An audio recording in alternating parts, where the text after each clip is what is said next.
नमस्कार. आपले श्री लीलाई रसोईमध्ये स्वागत आहे. तर आपण इथे बघणार आहोत की ज्वारीचे पापड कसे बनवायचे. त्याच्यासाठी आपण इथं 2 किलो ज्वारी घेतलेली आहे आणि ती ज्वारी आपण आता 5 दिवसासाठी भिजत घालणार आहे. परंतु रोज सकाळी पाणी बदलायचं.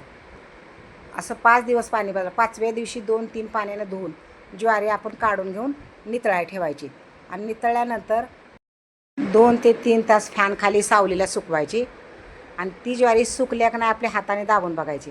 सुकल्या का नाही, हाताला नाही चिकटली का ओळखायचं सुकल्यानंतर ती आपण दळायला घ्यायची. जात्यावर दळायची किंवा मिक्सरवर दळली तरी चालेल, कारण माझ्यात होतं जातं म्हणून मी दळली जात्यावर. परंतु नसेल तर मिक्सरवरून बारीक करायची. तर मी असं बारीक करून घेतलं पीठ. आता ते काय करायचं, चाळणीनं आपण चाळून घ्यायचं. पूर्णच्या चाळणीनं आपण चाळणार ना तर ह्याच्याने मोठं पीठ पडतंय. म्हणजे असं मोठं पीठ पडल्यामुळं भातुड्या छान येतात. जुन्या पद्धतीचं भातुड्या ना आता पापड. जुन्या बायका बनायच्या ज्वारीच्या भातुड्या आणि आता म्हणतात पापड, ज्वारीचे पापड. आता हे मोठं मोठं लई पाकडायचं आणि फिरून एकदा आपलं जात्यात टाकून घ्यायचं. जात्याची चव वेगळीच असते बरं का, एकदा करून बघा. पूर्वी पाट्या वाटलेलं किती भाजी छान लागायची. आता तसं मिक्सरमध्ये लागतंय का. भरडून झालं आपलं पीठ. आता हे बघा असं जाडं भरडं झालंय, पण आपण ह्यात पूर्णाच्या चाळणीनं बारीक करून घेतलं, म्हणजे चाळून घेतलं होतं ना, त्यामुळे जाडं भरडं झाले.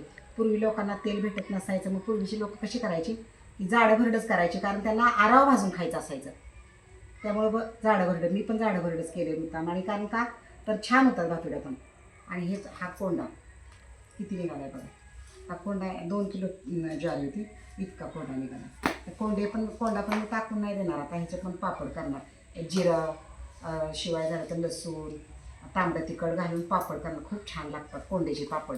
पूर्वीच्या लोक तुम्ही विचारा तुमच्या आजीला पणजीला, हो खरं आहे काही करत होता का म्हणून विचारा तुम्ही.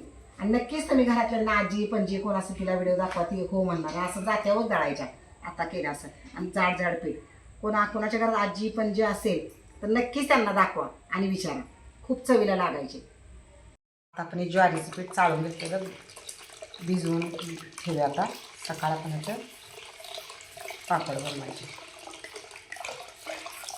चीक खाली निघाला आहे ज्वारीचा. आपण भिजत घातलं तर रात्री ते हे निवळे निघाले. हे वरचं पाणी एवढं काढलं बाजूला आणि हे असा निघालायचे. इतका पडला 2 किलो ज्वारीचा.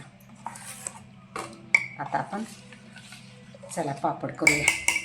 आता आपण हे पीठ शिजवण्यासाठी पाणी ठेवले, पण पाणी किती ठेवायचं, 4 पट पाणी ठेवायचं.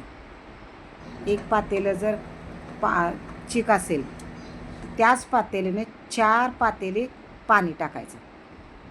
मी तेच केलं बघा, 4 पातेले. आणि त्यातलं आपलं काय करायचं, काढून ठेवायचं. जास्त कमी असावं, ज्वारी नवीन जुनी असते म्हणून काढून ठेवायचं. अर्धे पातेलं फक्त मी काढून ठेवलं. आणि त्यासाठी साहित्य काय काय घेतले, मोठी अर्धी वाटी आपण तीळ घेतलेत आणि 2 चमचे जिरे घेतलेत आणि 4 चमचे मीठ टाकून घेतलं. पण जिरे आणि तीळ आपण टाकले नाहीत. अर्धे पापड झाल्यानंतर अर्ध्या पापडात टाकणार आहे, कारण अर्धी लोक खातात घरातली आणि अर्धी खात नाहीत. तर आता आपण पीठ वैरून घ्यायला लागलो आहे. तर आता खालीच मी गरम पाणी टाकून, उकळतं पाणी टाकून हलवून घेते, कारण मला एकटीला टाकता येत नाही आणि गाठी होतील म्हणून. अशा गाठी होत नाहीत. खालीच आपण ढवळून घ्यायचं, पातळ करून घ्यायचं. आता हे आपण खालीच गरम पाणी घालून ढवळून घेतलं आहे आणि आता वैरूया.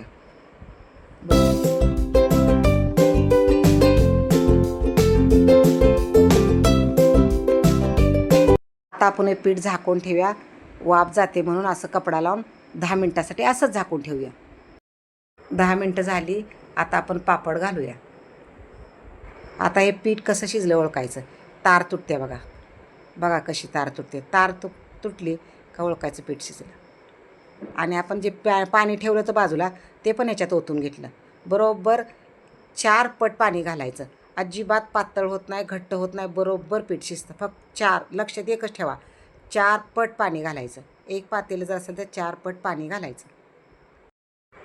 तर आपण पापडासाठी पीठ आता काढून बाजूला पातेल्यात घ्यायचं आणि हे पीठ आहे असंच आरावर झाकून ठेवायचं. जेवढं लागेल तेवढं पातेल्यात घ्यायचं काढून आणि गॅसवर असेल तर गॅस पण बारीक करून ठेवायचा आणि ते झाकूनच ठेवायचं. संपेपर्यंत तसंच झाकून ठेवायचं. लागेल तसं काढायचं ना अजून झाकून ठेवायचं. खाली कापड टाकून आपण त्याच्यावर आता कसे छान पापड येतात बघा. पातळ नाही झालं, घट्ट नाही झालं, बरोबर झालं.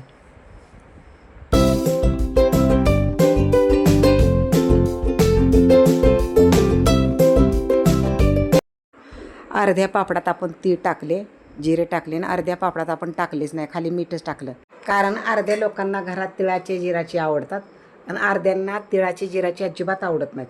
त्यामुळं मीठ टाकून फक्त अर्ध्यांना केले आणि अर्ध्यांना आता तिळ आणि जिरे टाकून केले.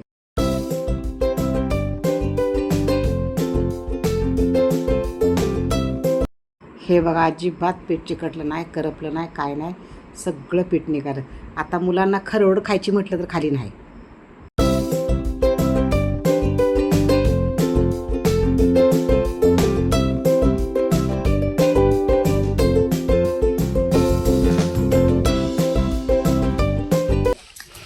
आपल्या काल केलेले पापड सुकलेत कापडावरती अशा प्रकारे. आता आपण ह्याला काढण्याची पद्धत बघू. अशी स्वच्छ सतरंजी टाकायची किंवा काय कुठलाही कपडा टाकायचा आणि त्याच्यानंतर आपलं हे जे पापड जे घातलेलं आहे वाळवणाचं ते ह्याच्यावर टाकायचं नसतं. काय करायचं, असं हलका हलका असं हपका द्यायचा पाण्याचा, हलका, जास्त पाणी नाही टाकायचं, हलका म्हणजे.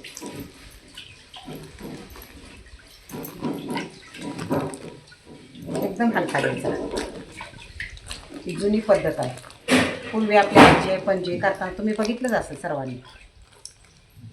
पूर्वी कुठे होते प्लास्टिकचे कागद. तुम्ही पण सर्वांनी असंच करा, कारण प्लास्टिक शरीरासाठी हानिकारक आहे. आपलं पीठ गरम असतं आणि खालून प्लास्टिक, त्यामुळं तुम्ही पण सर्वांनी असंच करा. प्लास्टिकचं शरीरासाठी हानिकारक आहे. आपण असं खाली ओढलं नाही, बघा, हे जास्त पाणी पण नाही टाकलं, फक्त हे असं करायचं. किती छान पापड निघतात बघा.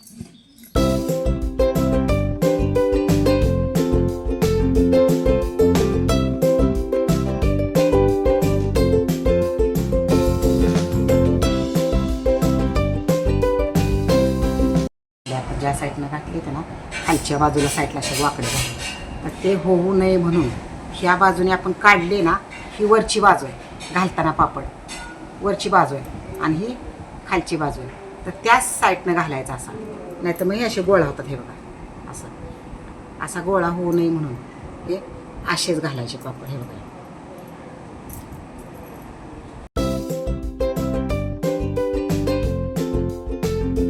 आपले ज्वारीचे पापड आता तयार झालेत. आता चला आपण तळून बघूया.